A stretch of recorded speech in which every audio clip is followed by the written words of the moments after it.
আসসালামু আলাইকুম।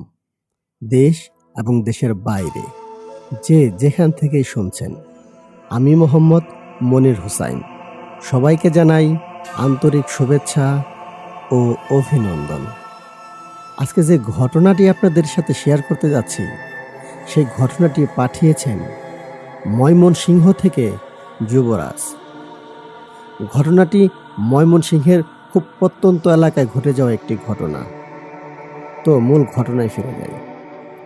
যুবরাজ এবং যুবরাজের বন্ধু দুজনে মিলে প্ল্যান করে যে যুবরাজের খালার বাড়িতে ডিসেম্বরের ছুটিতে বেড়াতে যাবে।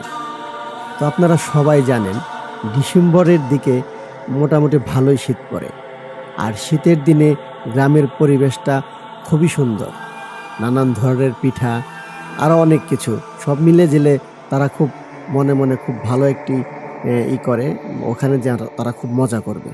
তো যে ভাবনা সেই কাজ। তারা দুজনে মিলে তখন তার খালার বাড়ি যাওয়ার জন্য প্রস্তুতি নেয় এবং দুজনের বাড়ির থেকে পারমিশন নিয়ে তারা খালার বাড়ি যাওয়ার উদ্দেশ্যে রওনা দেয়। যুবরাজ এবং যুবরাজের বন্ধু যখন ওরা খালার বাড়ির উদ্দেশ্যে রওনা দিল, ওরা যেতে যেতে রাত 8টা থেকে 9টার মতো বেজে যায়। আর আপনারা তো ভালোভাবেই জানেন গ্রামে এমনিই রাত 8টা 9টা মানে অনেক রাত্র, তার ভিতরে শীতের দিন। যেখানে ওনারা নামে গাড়ি থেকে যুবরাজের খালার বাড়ি, সেইখান থেকে আরও 15 থেকে 20 মিনিটের রাস্তা। তারা তখন অনেকক্ষণ ওয়েট করে কোনো রিক্সা টিক্সা পাওয়া যায় কিনা, কিন্তু অনেক রাত হবার কারণে ওইখানে কোনো ভ্যান বা রিক্সা ছিল না। আর গ্রামের রাস্তাও তো ভালো না, কাঁচামাটির রাস্তা তো, যার জন্য এত রাত্রে ভ্যান ট্যান পাওয়া যায় না এখানে। তো ওনারা কি করলো, দুইজনে মিলে হাঁটা শুরু করলো। তো হাঁটতে হাঁটতে প্রায় 10 মিনিট হাঁটার পরে তো ওনারা একটা ক্ষেতের মাঝখান দিয়ে হাঁটা শুরু করে। তো ক্ষেতের দুই পাশেই পাকা ধান, এখনো ধানগুলো কাটা হয়নি। তো সেখান দিয়ে হাঁটতে শুরু করে। হাঁটতে হাঁটতে ওনারা খেয়াল করে যে দূর থেকে মানে খুব শিয়ালের ডাক ওনারা খেয়াল করে এবং খুব অনেক অস্বাভাবিকভাবে শিয়ালে ডাকতে থাকে। ওরা দুইজন এই ডাকে কোনো সাড়া দেয় না, কারণ এটা মনে করে স্বাভাবিকভাবে গ্রামের ভিতরে শিয়াল ডাকতেই পারে। তো এটা না কোনো কিছু না মনে করে ওরা রাতে খালার বাড়ি পৌঁছে যায় এবং খালার বাড়ি যাওয়ার পরে তো ওখানে হাত মুখ দিয়ে তারা খাওয়া দাওয়া করে ঘুমিয়ে পড়ে। তার কোনো সমস্যা হয় না। তো সকালবেলা ঘুম থেকে উঠে তো ওর খালা, যুবরাজের খালা খাবার টাবার দেয়, খাবার টাবার খেয়ে দিয়ে তো বলে চল গ্রামটা দেখে আসে। যেহেতু বন্ধুকে নিয়ে আসছে, তো গ্রামটা দেখানোর জন্য ওনার জন্য বের হয়। তো বের হওয়ার পরে ওনারা যখন একটা ছোট বাজারে যায়, তখন ওনারা খেয়াল করে যে বাজারে অনেক লোক একসাথে গোল মিটিং হয়ে কি যেন মানে সলা পরামর্শ করছে এবং সবার মাঝে একটা ভয় বিরাজ করছে। বিপ্লব কিছু মনে না করলেও বিপ্লবের বন্ধু বিষয়টা জানতে চায় ওনাদের কাছে, আসলে কি বিষয়টা, মানে এত কি নিয়ে ওনারা আলাপ আলোচনা করছেন এবং মুখে ওনাদের চোখে মুখে ভয়ের ছাপ দেখা যাচ্ছে। কিন্তু ওইখানকার কোনো লোক ওনাদের কিছু বলতে চায় না, কারণ ওনারা একটা কথাই বলে, তো তোমরা ছোট মানুষ, তোমরা বুঝবা না, তোমাদের শোনার দরকার নেই। তো বিপ্লবের বন্ধু খুব নাছোড়বান্দা, সে শুনেই ছাড়বে কি হয়েছে না হয়েছে। তো কি করে উনি একটা পাশের দোকানে যায়। পাশের দোকানে একটা বৃদ্ধ লোক বসেছিলেন, ওর সেই দোকানে দুজন চা খায়, চা খায় এবং জিজ্ঞেস করে, আঙ্কেল, তো ওইখানে ওনারা কি বিষয় নিয়ে আলাপ আলোচনা করছে একটু বলবেন? তো ওই বৃদ্ধ লোকটাও ওদের কিছু বলতে চায় না। তো ওনারা খুব জোরাজুরি করে, না ওরা শুনতেই হবে। তো জোরাজুরির এক পর্যায়ে সেই বৃদ্ধ লোকটা ওনাদের বলতে রাজি হয়। বিষয়টা এমন ছিল যে আজ থেকে 10 থেকে 15 বছর আগে এই গ্রামের উপর দিয়ে বিশাল একটা মানে খারাপ কিছু ঘটে গিয়েছিল। তো কি ঘটে গিয়েছিল সেটা হচ্ছে, আজ থেকে 10 থেকে 15 বছর আগে এই গ্রামে একটা পুরনো শ্মশান ছিল এবং সেই শ্মশানে একটা বৃদ্ধ মহিলার আবির্ভাব ঘটে। তো গ্রামের মানুষ এই বিষয় নিয়ে ওনাদের কোনো ছিল না, কোনো অভিযোগ ছিল না। ওনাদের গ্রামের মানুষ সহজ সরল মানুষ, ওনারা ভাবতে থাকে বৃদ্ধ মহিলার হয়তো থাকার জায়গা নেই, তো উনি শ্মশানে যদি থাকে তো থাকুক না, আমাদের তো কোনো ক্ষতি হচ্ছে না। তো এই বিষয়ে নিয়ে কারো কোনো অভিযোগ ছিল না। বৃদ্ধ মহিলাকে শ্মশানেই থাকতে দেয়, তো বৃদ্ধ মহিলা শ্মশানেই কিছুদিন থাকে, কোনো সমস্যাও হয় না। হঠাৎ করে 10 থেকে 15 দিন পরে গ্রামের এক লোক, তার নাম রমিজ মিয়া।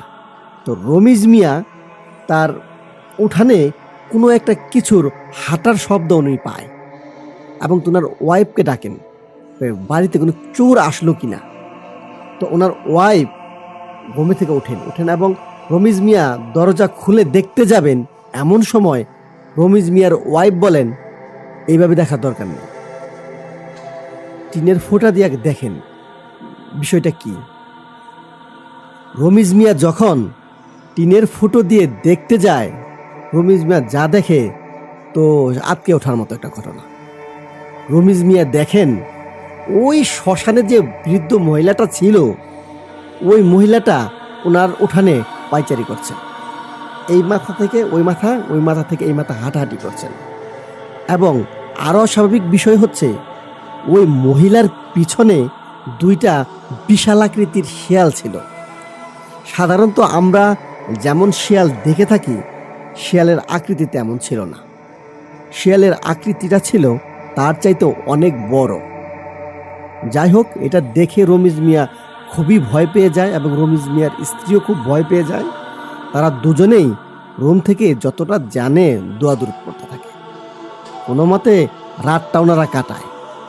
রাতটা কাটানোর পরে সকালবেলা রমিজ মিয়া খাওয়া দাওয়া শেষ করে বাজারের উদ্দেশ্যে রওনা হয়। তো বাজারে যে দেখে গোল মিটিং করে বসে ওনারাও এই একটা বিষয় নিয়ে আলাপ আলোচনা করছে। তো একজনকে জিজ্ঞেস করে, হাফিজ নামের একজনকে জিজ্ঞেস করে, কিরে হাফিজ, তোরা কি বিষয় নিয়ে তো আলাপ আলোচনা করছিস? তো তখন হাফিজ মিয়া তাকে বলে রমিজ মিয়াকে, তো কালকে হাফিজের বাসায় তো রাতের বেলা কোনো কিছুর শব্দ শুনতে পায় এবং শব্দ শুনে দেখে ওই বৃদ্ধ মহিলাটা হাঁটতেছে এবং তার সাথে ওই বিশালাকৃতির 2টা শিয়ালও আছে। রমিজ মিয়া হুট করে বলে ওঠে, এই ঘটনা তো আমার সাথেও ঘটেছে, আমার বাড়িতেও। ওখানকার আরেকজন বলে ওঠে, আমার সাথেও। তো মোটামুটি সবাই বলে সবার বাড়িতেই। তো সবার বাড়িতেই ওই মহিলাকে দেখা যায় এবং ওই বড় বড় আকৃতির শিয়াল 2টাকে দেখা যায়। তো গ্রামে তখন একটা আতঙ্কর সৃষ্টি হয়ে যায়। তার কিছুদিন পর থেকে আরেকটা আজব ঘটনা ঘটতে থাকে। সেই ঘটনাটি হলো, গ্রামের 1.5 থেকে 2 বছরের বাচ্চা হঠাৎ করে উধাও হতে থাকে, হারিয়ে যেতে থাকে। মা বাচ্চা নিয়ে ঘুমিয়ে থাকে রাতের বেলা, ঘুম থেকে উঠে দেখে বাচ্চা নেই। তো অনেক খোঁজাখুঁজির পরে গ্রামের শেষ মাথায় নদীর কাছে দেখা যায় বাচ্চাটির শুধু মাথা পাওয়া যায়, কিন্তু বাকি শরীর আর পাওয়া যায় না। তো এমন করে গ্রামে খুব আতঙ্কের সৃষ্টি হয়ে যায় এবং বাচ্চা হারাতে থাকে। তখন তারা গ্রামে যারা ওঝা ফকির টকির ছিল অনেক দিয়ে চেষ্টা করে, কিন্তু কেউ এটার সমাধান করতে পারে না। তো গ্রামের এক হুজুর ওনাদের বলেন যে, আমরা যেহেতু এটা সমাধান করতে পারতেছি না, আপনারা অমুক গ্রামে একটা বড় হুজুর আছে, ওনাকে এনে দেখতে পারেন, দেখেন উনি কি বলে। তো গ্রামের লোকজন তাই করে। তো গ্রামের লোকজন ওই পাশের গ্রাম থেকে ওই বড় হুজুরকে নিয়ে আসেন। বড় হুজুর সব কিছু শোনার পরে বলেন যে, এই গ্রামে একটা বড় ভয়ঙ্কর একটি অশুভ ছায়া পড়েছে, একটা খারাপ কিছুর আবির্ভাব ঘটেছে এই গ্রামে। তো উনি এখন কিছু করতে পারবেন না, ওনাকে 10 থেকে 12 দিন সময় দিতে হবে। তো গ্রামের মানুষ সময় দেন, হুজুরে ওনাদের আশ্বাস দিয়ে যান, দেখা যাক কি হয়। তো 11 দিনের মাথায় সেই হুজুরটি গ্রামে আসেন। তো হুজুরের মুখেও চিন্তার ভাঁজ দেখা যাচ্ছিল। হুজুর খুব নরম কণ্ঠে বলেন যে এই সমস্যাটা অনেক বড় সমস্যা, আমি সমাধান করতে পারবো কি না জানি না, কিন্তু একটা উপায় আমার কাছে জানা আছে। এই উপায়ে এটা সঠিকভাবে পুরোপুরিভাবে ভালো হবে কিনা আমি বলতে পারি না, আপনারা চেষ্টা করে দেখতে পারেন। তো গ্রামবাসী তখন সবাই হুজুরকে বলেন যে কি উপায়টা বলেন আমাদের কাছে। তো হুজুর বলেন উপায়টা খুবই কঠিন এবং শক্ত। দেখেন যদি পারেন তাহলে সমস্যাটা সমাধান হতেও পারে। তো তখন সমস্যাটা হচ্ছে, তখন হুজুরকে বলতে বললে হুজুর বলেন যে কোনো এক আমাবস্যার রাতে গ্রামের লোকজন মিলে সেই শ্মশানটাকে ভেঙে ফেলতে হবে, এবং ভাঙার সময় বিভিন্ন রকমের কিছু দেখতে পারেন আপনারা, ভয় দেখাতে পারে, কিন্তু ভয় পেলে লাভ হবে না, আপনাদের শ্মশানটা ভাঙতে হবে। তো গ্রামের মানুষ তখন সবাই একজোটে রাজি হয়, কারণ যেভাবে বাচ্চা হারাচ্ছিল, তো সেভাবে গ্রামে যে আতঙ্কের সৃষ্টি হয়েছিল, তো আতঙ্ক থেকে বাঁচার জন্য তো ওনারা এই কাজটা করতে রাজি হন। তো সেই আমাবস্যার রাতে ওনারা যখন ওই শ্মশানটিকে ভাঙার জন্য যাবেন, তখনই দেখেন সে শ্মশানের ভিতরে বিশাল বড় ঝড় সৃষ্টি হয়ে যায়, একটা বিকট ঝড়ের সৃষ্টি হয়। তো অন্য কোথাও কোনো ঝড় নেই, সেই শ্মশানের ভিতরেই শুধু গাছপালা যা ছিল ভেঙে ফেলতেছিল। তো সেই ঝড়কে উপেক্ষা করেও সেই লোকজন শ্মশানটিকে ভেঙে ফেলে, কিন্তু ভাঙলেও সেখানে একটা দুর্ঘটনা ঘটেই যায়। সেটা হচ্ছে সেখানে একজন লোক মারা যান, মৃত্যুবরণ করেন সেই শ্মশান ভাঙার সময়। তো দুঃখজনকভাবে লোকটি মারা যান। যাই হোক, লোকটি মারা যান সেই সময়ে। যাই হোক, তারপর থেকে ওই শ্মশানটি গিয়ে ভাঙার পর থেকে সেই বুড়ি আর সেই শিয়ালকে আর দেখা যায় না। আর যে বাচ্চা উধাও হওয়ার ঘটনাটা হচ্ছিল সেটাও আর হয় না। তো মোটামুটি একেবারে ঠিক হয়ে যায়, ভালো হয়ে যায়। তো হুজুরকে সবাই ডেকে এনে খুবই বাহবা দেয়, এবং তো হুজুর বলে, তো গ্রামে আমাকে কিছু দিতে হবে না, গ্রামে একটা মিলাদ দিয়ে দেন, এখানে আপনার গরিব দুঃখীদের কিছু খাওয়িয়ে দেন। খাওয়ানোর কথা বলে, তো গরিব দুঃখীদের খাওয়িয়ে দেয়। তো শেষ এই 10-12 বছর কোনো সমস্যা দেখা যায় না, কিন্তু কালকে হঠাৎ করে সেই শিয়ালের ডাক শুনতে পাচ্ছিলাম আমরা সবাই। এইটা নিয়েই গ্রামের সবাই আতঙ্কে আছে। দুঃখিত, আমি বারবার বিপ্লব বলতেছিলাম, আসলে যুবরাজ হবে। তো যুবরাজ তখন বলল, কালকে আমরা যে শিয়ালের শব্দ শুনতে পেয়েছিলাম সেটাই হবে, মনে মনে ভাবে। তো যাই হোক, কি হয় দেখার বিষয়। তো এই গ্রামের লোকজন কি করেন, সেই হুজুরকে খবর দেন, কিন্তু দুঃখের বিষয় হচ্ছে সেই হুজুরটাকে সেখানে আর পাওয়া যায় না। হুজুরটাকে মারাই গিয়েছেন না সেখান থেকে চলে গিয়েছেন, সেই বিষয়ে কেউ কিছু বলতে পারে না। যেহেতু 10-12 বছরের কথা, কেউ সেটা আর বলতে পারে না। তো তখন কি করে তারা অন্য আরেকজন হুজুরকে খবর দেন। তো সেই হুজুর গ্রামে আসেন এবং সব কিছু শোনেন। শোনার পরে উনি বলেন যে এটা সমস্যা সমাধান করা যাবে, একটা উপায় আছে, কিন্তু আমি এই সমস্যাটা সমাধান করব কোনো এক অমাবস্যা রাতে। কিন্তু সেই অমাবস্যা রাতে কেউ আপনারা রুম থেকে বের হতে পারবেন না। শুধু তাই না, আপনাদের কোনো আপন জন যদি ডাকে আপনারা দরজা খুলবেন না, এবং আমি একটা রিচুয়াল করব। সেই রিচুয়াল করা অবস্থায় আমি যদি কান্নাকাটি করি, ডাকাডাকি করি, আমার যাই হোক না কেন, আপনারা কেউ বাইরে বের হবেন না। যদি বাইরে বের হন, সেই ক্ষেত্রে কিন্তু এই সমস্যা সমাধান হবে না। তো গ্রামবাসী সবাই একমত রাজি হন। রাজি হওয়ার পরে কোনো এক অমাবস্যার রাতে তো উনি হুজুর রিচুয়ালে বসেন। তো রিচুয়ালে বসার সময় উনি বারবার সবাইকে সতর্ক করেন কেউ যেন রুম থেকে বের না হয়। কিন্তু হঠাৎ কি হয়, যখন হুজুর রিচুয়াল করতে থাকে, মনে হচ্ছিল গ্রামের বড় বড় গাছগুলো সব ভেঙে যাবে, বিশাল আকারে ঝড় হচ্ছে, ঘরের মানে তখন তো পাকা ঘর ছিল না, মানে টিনের ঘর, ছনের ঘর, এই টাইপের ঘর ছিল। তো মনে হচ্ছিল ঘরের উপরে বড় গাছ ভেঙে পড়বে এমন অবস্থা, বের হয়ে যাবে বাঁচার জন্য। কিন্তু হুজুরের কথা ছিল যাই কিছু হয়ে যাক না কেন রুম থেকে বের হওয়া যাবে না। তো পাশেই গ্রামের একেবারে শেষ মাথায় এক লোক ছিল, লোকের নাম ছিল এক লোক থাকতেন, তার নাম ছিল আফরান, তার নাম ছিল আফরান। তো আফরান সাহেব কি করেন, তো তার উঠানে অনেক শব্দ শুনতে পান এবং শিয়ালের ডাক শুনতে পান।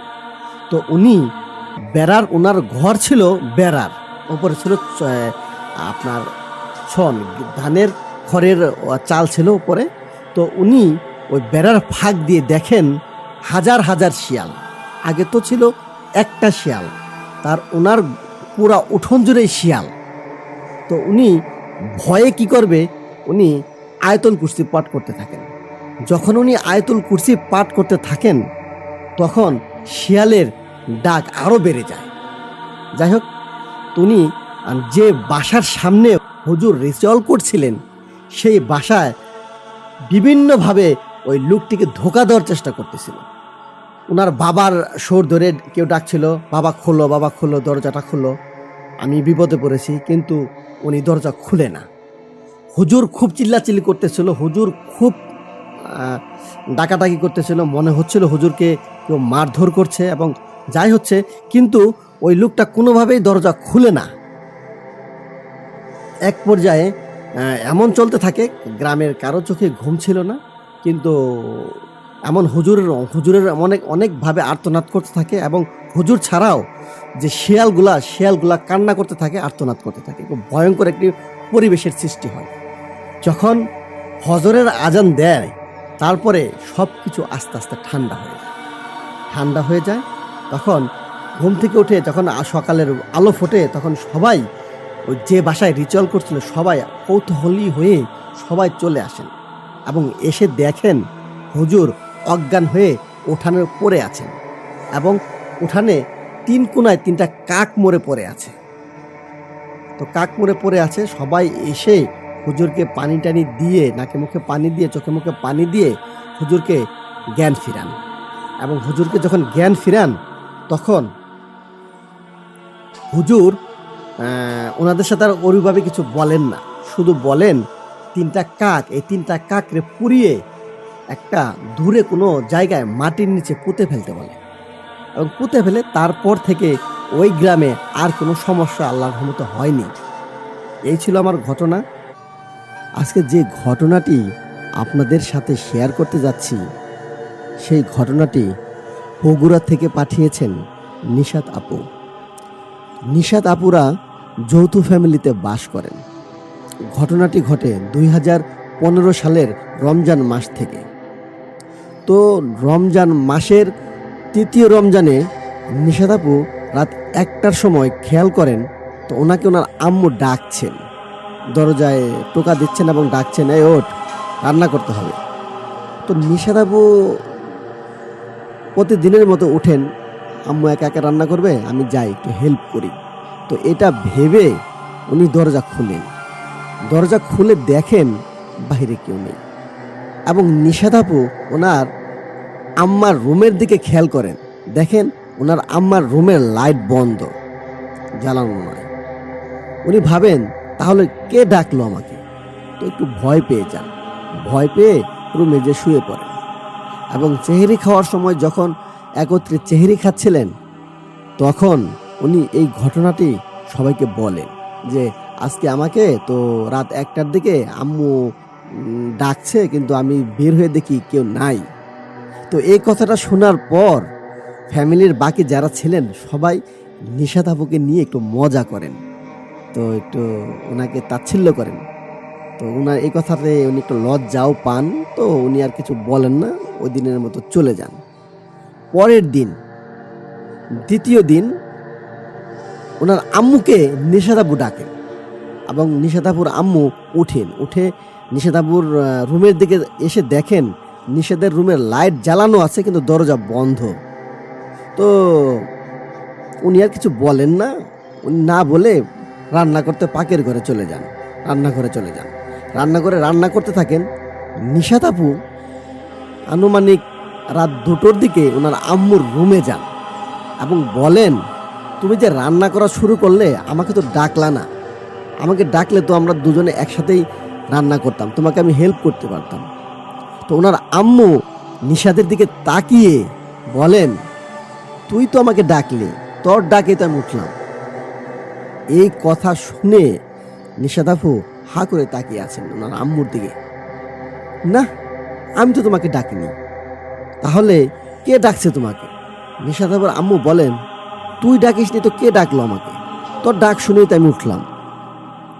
তো এই ঘটনাটাও সবাই মিলে যখন খেতে বসেন এই ঘটনাটিও সবাইকে বলেন। তো এবার নিশাত আপুর আম্মুকে এবং নিশাত আপুকে দুজনকেই সবাই একটু পচানো দেয় এবং বলেন, কি তোরা কি তোরাই শুধু দেখিস এগুলো, তোদের সাথে হয়? তো এইসব কথা বলে অনেক তাচ্ছিল্য করেন। তো নিশাত আপু মনে মনে ভাবেন, তা আর যাই কিছু হয়ে যাক না কেন, অন্য কাউকে আর বলবো না, বললে এগুলো নানা ধরনের কথা শুনতে হয়। তো আরেক দিন, তো এর ভিতরে আর কোনো সমস্যা হয় না। 6 থেকে 7 দিন পরে নিশাত আপু তখন মোবাইল টিপছিলেন, তো ঘুম আসছিল না। তো রাত 1টা, ওই একই সময় 1টার দিকে নিশাত আপুর কাজিনের মোবাইল থেকে একটা SMS আসে। SMS এমন ছিল বাহিরে আসে একটু। তো উনি বাহিরে যায়, বাহিরে যাওয়ার পরে বলেন, কি হয়েছে? বলেন, আপু আমি ডাইনিংয়ের সামনে কাউকে বসে থাকতে দেখেছি, চলো তো দেখি। তো নিশাত আপু এবং ওর কাজিন দুজনে লাইট জ্বালিয়ে দেখেন ডাইনিংয়ের সামনে কেউ নেই। নিশাত আপু বিষয়টা বুঝতে পারেন, ওনাদের সাথে যা হয়েছে হয়তো ওর সাথে ওটা হচ্ছে। এটা ভেবে উনি ভয় পাবে বলে ওনার কাজিনকে বলেন, আরে না, কিছুই না, তুই হয়তো ভুল দেখেছিস, যা শুয়ে পড়, ঘুমিয়ে পড়, কাউকে কিছু বলিস না, বলা দরকার নেই। তো শুয়ে পড়ে। নিশাত আপুদের বারান্দার যে লাইটগুলো, এগুলো সারা রাত জ্বালানো থাকে, কখনো বন্ধ থাকে না। নিশাত আপুর চাচা অল টাইম লাইটগুলো জ্বালিয়ে রাখেন রাতের বেলা কখনোই লাইট বন্ধ করেন না। তো একটা শব্দ, কিচেনের শব্দ শুনে নিশাত আপু বের হয়ে দেখেন বাইরের বারান্দার সব লাইটগুলো বন্ধ।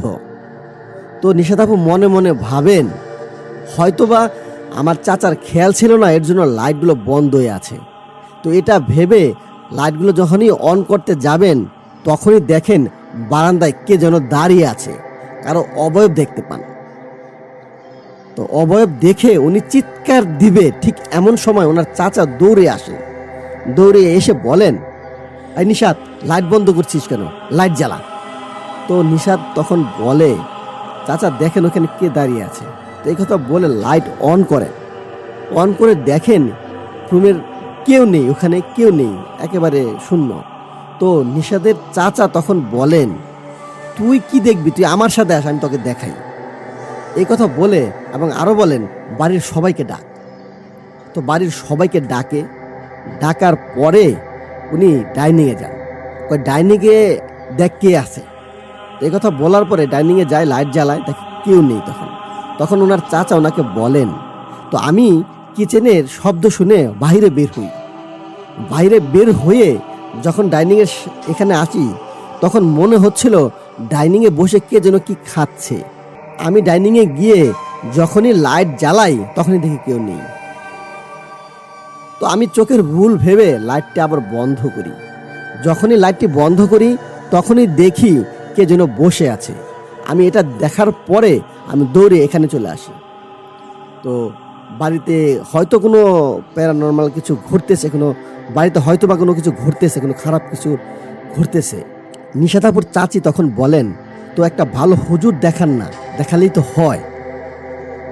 তো তখন বলেন, নিশাত আপুর চাচা তখন কিছু না বলেন, তোমরা নামাজ রোজা করো, ঠিক মতো নামাজ পড়ো, আল্লাহর নাম নাও, একলাই সব ঠিক হয়ে যাবে। আরেকটা বিষয়, যে বাড়িতে কি হচ্ছে না হচ্ছে, এই বিষয়গুলো যেন বাইরে কারো কাছে শেয়ার না করি। তো এই কথা বলে সেদিনের মতো আমরা ঘুমিয়ে পড়ি। তো 18 রোজার দিকে আমার দাদি হঠাৎ করেই খুব অসুস্থ হয়ে পড়ে এবং 23 রোজার মাঝে ওনাকে হসপিটালে ভর্তি করতে হয়। অবস্থা এতই খারাপ হয়ে যায় এবং আস্তে আস্তে হসপিটালে নেওয়ার পরে উনি সুস্থ হতে থাকেন এবং উনি ঈদের 2 দিন পর সম্পূর্ণ সুস্থ হয়ে যান। ওনাকে বাড়িতে নিয়ে আসব, ঠিক ওই দিন বিকেলেই ওনার শ্বাসকষ্ট হয়ে উনি মারা যান, ইন্তেকাল করেন। তো উনি মারা যাওয়ার পরে ওনার গোসল এবং কাফনের দায়িত্ব পড়ে নিশাত আপু এবং নিশাত আপুর আম্মুর উপরে। তো নিশাত আপুর আম্মু আর নিশাত আপু যখন ওনাকে গোসল করিয়ে কাফন পরাবেন, তখন খেয়াল করেন নিশাত আপুর দাদি উনি চোখ খুলে তাকিয়েছিলেন ওনাদের দিকে। 5 সেকেন্ডের মতো চোখ তাকানোর পর আবার চোখ বন্ধ করে ফেলেন। এইটা দেখে নিশাত আপু এবং নিশাত আপুর আম্মু প্রচণ্ড রকমের ভয় পেয়ে যান। এই বিষয়টা কারোর সাথে শেয়ার করেন না ওনারা, বাড়ির অন্য সদস্যরা যাতে ভয় না পায় এর জন্য এই বিষয়টা কারোর সাথে শেয়ার করেন না। এবং ওই দিনের পর থেকে নিশাত আপুর আম্মু একা বাথরুমেও যেতেন না। দাদি মারা যাওয়ার 7 দিন পরে তো আমি শুয়েছিলাম, তো আমার পিছনে আমার মনে হয় খুব গরম একটা হাত দিয়ে আমার পিছন ধরে রেখেছে, আমার শরীরে হাত রেখেছে। তো আমি ভাবি এটা কি স্বপ্ন দেখতেছি না বাস্তবে। তো কিছুক্ষণ পরে আবার দেখি স্বাভাবিক হয়ে গেছে। তো আমি আর ওইদিকে পাত্তা দিই না, গুরুত্ব দিই না। তো আমার আম্মু আর চাচি ডাইনিং রুম থেকে যখন দাদির রুমে যাচ্ছিলেন, তখন দেখেন আমার দাদি তার শাড়ি পরে তার রুমে বসে আছেন। এটা দেখে আমার চাচি এবং আমার আম্মু দুজনেই চিৎকার দিয়ে চলে আসেন এবং আব্বুকে বলেন। আব্বু বলেন, অনেক দিন তোমরা হয়তো আম্মুকে মিস করতেছো, এর জন্য হয়তো ভুল দেখেছো, তোমাদের চোখের ভুল। আগেই বলেছি নিশাত আপুর আম্মু খুব ভয় পেতেন, এর জন্য উনি একা বাথরুমেও যেতে পারতেন না, এমনকি দিনের বেলাও একা বাথরুমে যেতেন না। তো কাউকে বাথরুমের সামনে দাঁড় করিয়ে রাখতেন। তো আরেকদিন নিশাত আপুর আম্মুর সন্ধ্যার দিকে বাথরুমে যাওয়ার প্রয়োজন হয় এবং নিশাত আপুর আব্বুকে সাথে নিয়ে যান। নিশাত আপুর আব্বু বাইরে দাঁড়িয়ে থাকেন এবং নিশাত আপুর আম্মু বাথরুমে ছিলেন। তখন নিশাত আপুর আব্বু খেয়াল করেন যে ওনাদের বাড়ির পাশে আম গাছের নিচে ছোট্ট একটা সাদা আলো একবার আম গাছের উপরে উঠছে, একবার নিচে নামছে। এটা দেখে উনি অবাক হয়ে তাকিয়ে থাকেন এবং দেখার চেষ্টা করেন বিষয়টা কি। পরক্ষণে উনি খেয়াল করেন সেই সাদা আলোটি একটা সাদা কাপড়ের মতো অবয়ব ধারণ করে আম গাছের উপর দিয়ে ভ্যানিশ হয়ে যায়, উড়ে যায়, অদৃশ্য হয়ে যায়। এটা দেখার পরে নিশাত আপুর আব্বু প্রচণ্ড রকমের ভয় পেয়ে যায়। তার একদিন পরে নিশাত আপুর চাচি নিশাত আপুর দাদির রুমে ফজরের নামাজ পড়তেছিলেন। তো নামাজ পড়ার শেষ পর্যায়ে তো উনি মনে হলো ওনার দরজায় কে যেন টোকা দিচ্ছে। তো নিশাত আপুর চাচি বলেন, কে, আসেন, ভিতরে আসেন। এই কথা বলার পরে দরজাটা অটোমেটিক একাই খুলে যায়, কোনো মানুষ থাকে না। এটা দেখে নিশাত আপুর চাচি প্রচণ্ড রকমের ভয় পেয়ে চিৎকার দিয়ে চলে যান। তারপরে সেদিনের পর থেকে একটা জিনিস আমরা খেয়াল করি, সেটা হচ্ছে যখনই মাগরিবের আজান দেয় তারপরেই আমাদের বাড়িতে একটা বিড়াল আসে, সাদা রঙের, একেবারে সাদা। বিড়ালটি এমনভাবে আমাদের সাথে ব্যবহার করে, আমাদের সাথে এমনি গা ঘেঁষাঘেঁষি করে, মনে হচ্ছিল এই বিড়ালটি আমাদের অনেক দিনের পোষা। তো আমাদের কাছেও ভালো লাগে বিড়ালটি। আরেকটা বিষয় আমরা লক্ষ্য করি, বিড়ালটিকে খেতে দিলে বিড়ালটি বেশি খেতে চাইতো না। তো বিড়ালটি সবার সাথেই খুব গা ঘেঁষাঘেঁষি করতো। মনে হয় বিড়ালটি অনেক দিনের পরিচিত এবং অনেক দিন লালন পালন করলে পোষ মানার পরে একটি বিড়াল যে ব্যবহারটা করে সেই বিড়ালটি এমন করত। শুধু তাই না, আমাদের খালা এবং খালু এবং খালাতো ভাই বোনেরা যখন আমাদের বাড়িতে আসতেন তাদের সাথে একই ব্যবহার করতেন। মনে হতো এই খালা খালুর সাথে এই বিড়ালের কত দিনের না সম্পর্ক। যাই হোক, তো আমি একদিন রাতের বেলা পানি খাওয়ার অভ্যাস আমার, পানি খাওয়ার জন্য আমি ডাইনিংয়ে যাই পানি আনার জন্য। তখন আমি খেয়াল করি সেই সাদা বিড়ালটি ডাইনিংয়ের পাশে বসে আছে এবং তার শরীর থেকে সাদা রকমের একটা আলো বের হচ্ছে, আলোর আভা বের হচ্ছে। তো এটা দেখার পরে আমি প্রচণ্ড ভয় পাই। পানি না খেয়ে আমি রুমের দিকে চলে আসি এবং যখনই রুমের দিকে আমি ব্যাক করে আসতে থাকি তখনই আমার দাদির কণ্ঠে বলে ওঠে, কিরে নাতি, ভয় পাচ্ছিস? ভয় পাওয়ার কোনো কারণ নেই, পানি নিয়ে যা। এটা শোনার পরে আমি তৎক্ষণাৎ চিৎকার দিয়ে সেন্সলেস হয়ে যাই। যখন আমার জ্ঞান ফিরে তখন দেখি আমি আমার বিছানায় শুয়ে আছি এবং আমার চারিপাশে সবাই গোল হয়ে বসে আছে এবং জিজ্ঞেস করতেছিল কি হয়েছে, কেন আমি চিৎকার করলাম। তখন আমি সবাইকে বললাম, তো এই বিষয় তো আমার দাদির কণ্ঠে তো আমাকে বলল ভয় পাওয়ার কোনো কারণ নেই, পানি নিয়ে যা। এরপরে আমি আমার আর নিজেকে ধরে রাখতে পারিনি, আমি চিৎকার দিয়ে সেন্সলেস হয়ে যাই। একটা বিষয় খেয়াল করি, তো এটার পরে আমার চাচা এবং আব্বু দুজনেই আর ওনারা সিদ্ধান্ত নেন একটা হুজুর এনে একটু দেখাবেন বিষয়টা কি। আর ওই দিনের পর থেকে ওই বিড়ালটিকেও আমরা আর দেখি না, কোনো দিনও আমাদের বাড়িতে ওই বিড়ালটি আসেনি। যাই হোক, একটা পরিচিত হুজুরকে আমরা ফোন করি, উনি আসেন। আসার পরে আমাদের সম্পূর্ণ ঘটনা শোনার পরে উনি বলেন, আমি আজকে কিছু বলতে পারবো না, 2 দিন পরে আমি ফোনে জানাবো আপনাদের। তো হুজুর চলে যান, আর কোনো সমস্যাও তখন হচ্ছিল না। তো হুজুর 2 দিন পরে আব্বুকে ফোন করেন, ফোন করে বলেন আমাদেরই আত্মীয় স্বজনের ভিতরে একজনের নাম বলেন এবং বলেন এই লোকটি আপনাদের উপরে ব্ল্যাক ম্যাজিক করেছেন, ব্ল্যাক ম্যাজিক করে জিন চালান করেছেন।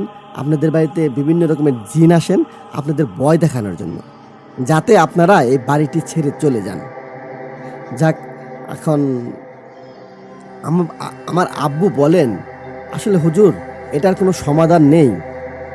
তখন হুজুর বলেন, হ্যাঁ সমাধান তো অবশ্যই আছে। তো সমাধানের জন্য আপনাদের বাসায় যেতে হবে, আমাকে আর কিছু জিনিস আনতে হবে, আমাকে রিচুয়াল করে সমস্যাটা সমাধান করতে হবে।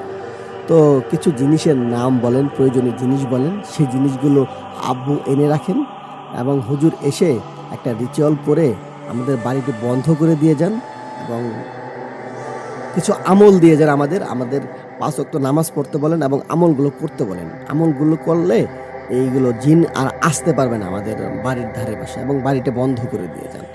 তো আস্তে আস্তে বাড়ির সমস্যা সমাধান হয়ে যায়। কিন্তু আমার সাথে, কিন্তু নিশাদাপুর সাথে কিছু কিছু সমস্যা রয়ে যায়। তো যেমন কোনো কিছু উপস্থিতি উনি টের পান, কোথাও গেলে মনে হচ্ছে ওনার সাথে কেউ থাকেন, যাচ্ছেন। তো এই বিষয়গুলো, তো ওনাকে নিশাদাপুকে কোনো ক্ষতি করেন না। তো নিশাদাপু হুজুরকে আবারও ফোন করেন, ফোন করে বলেন, তো বাড়ির সবার সব সমস্যা সমাধান হয়েছে, কিন্তু আমার সমস্যাটা এখন পর্যন্ত সমাধান হয়নি। তো হুজুর তখন নিশাদাপুকে বলেন, দেখো মা, তুমি তো বাসায় একা থাকতে এবং জিনগুলো তোমার রুমেই বেশি উৎপাত করতো, এর জন্য অত সহজে ওরা যাবে না, একটু সময় লাগবে, একটু সময় নিয়ে আস্তে আস্তে যাবে। তো আরেকটা বিষয়, সেদিনের পর থেকে মানে ওই ঘটনার পর থেকে নিশাদাপু খারাপ কিছুর অস্তিত্ব বুঝতে পারতেন। উনি যেখানেই থাকতেন না কেন এবং যেখানে ওনার যাওয়া হতো, সেখানে কোনো খারাপ কিছুর অস্তিত্ব থাকলে উনি সেটা বুঝতে পারতেন, এখানে খারাপ কিছুর অস্তিত্ব আছে। তো এখন পর্যন্ত নিশাদাপু এভাবেই আছেন, ওনার বাড়িতে কোনো সমস্যা নেই, সমস্যা হয়নি, নিশাদাপুর সাথে এখনও সমস্যা কাটেনি। তো এইভাবেই আছেন। তো আমার এই ঘটনাটি আপনাদের কেমন লাগলো? যদি ভালো লেগে থাকে তাহলে অবশ্যই একটি লাইক করবেন এবং এই ঘটনা সম্বন্ধে ভালো মন্দ জানাতে আপনাদের মূল্যবান মতামতগুলো কমেন্টসের মাধ্যমে জানাবেন এবং আপনারা কোন ধরনের গল্প শুনতে চান সেটাও আমাদের জানাবেন। আরও নতুন নতুন ঘটনা পেতে এই চ্যানেলটি সাবস্ক্রাইব করে রাখবেন। ধন্যবাদ সবাইকে।